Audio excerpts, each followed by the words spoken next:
Catholic men from throughout Western Massachusetts and beyond gathered for a day of inspiring talks, Eucharistic adoration, prayer, and fellowship at the 2025 Men's Conference.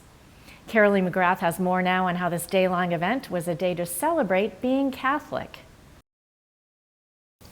In Luke 17:11, Jesus came upon 10 lepers. They recognized Jesus and they asked him to heal them. He told them to go see the priests. On the way to see the priests, one of them, a Samaritan, realized he'd been healed and went running back to give praise and thanks and glory to Jesus. Jesus said to him, "There were 10 of you, were there not? Where were the other 9? Because of that passage in the gospel, I promise to give witness to the healing power of Jesus Christ. And what a witness it was at the Diocesan Men's Conference October 4th. Artie Boyle, the author of 6 Months to Live, spoke on his miraculous healing from cancer after visiting the Shrine of Medjugorje in Croatia. The hockey dad of 13 is from Hingham. His son Brian Boyle played in the NHL for the New York Rangers, the Tampa Bay Lightning, and the LA Kings. Boyle was the first speaker for the day. He's been sharing his story far and wide for more than 20 years. What I've seen God do is just, it's only God.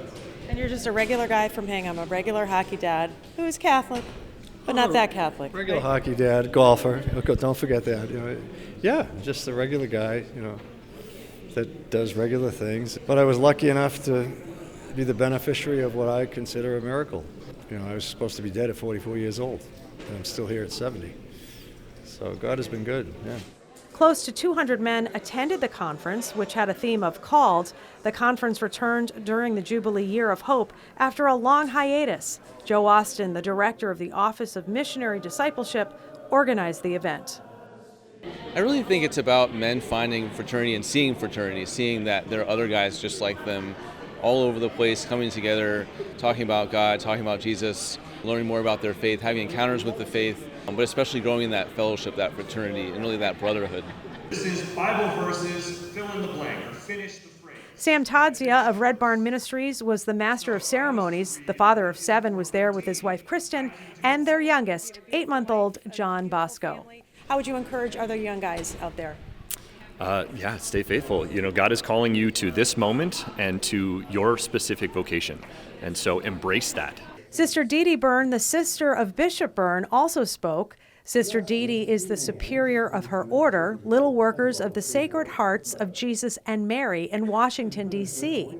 She retired with the rank of colonel in the U.S. Army and is double board certified as a surgeon. She told the men they have to be spiritual leaders in their families and spoke of her own father.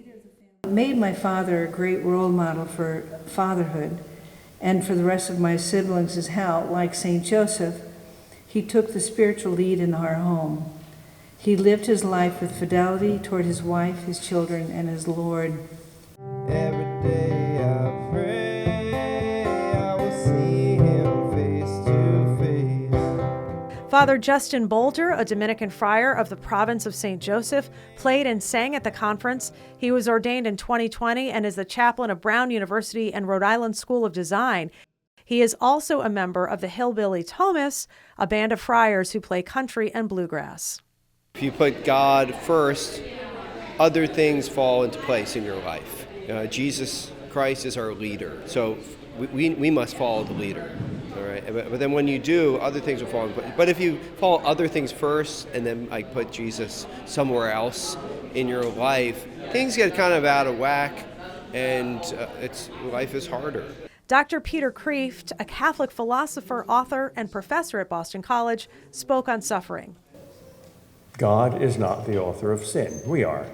But suffering is much harder to explain, and it's the most popular argument for atheism. Father David, who's the chaplain of the men's conference, said that what happens here can't stay here. He's encouraging all of the guys to take the graces that they've received and bring them back to their families and their parishes. We've got to go to this thing and then bring it out. The point for any big conference is in order to evangelize, we need to do big conferences and do smaller group sessions. And so when you have a big conference, hopefully you receive some sort of a grace, and the hope is for that these men to go back to their families and go back to their parishes and take the grace that they receive here and bring that change and that grace back into their communities.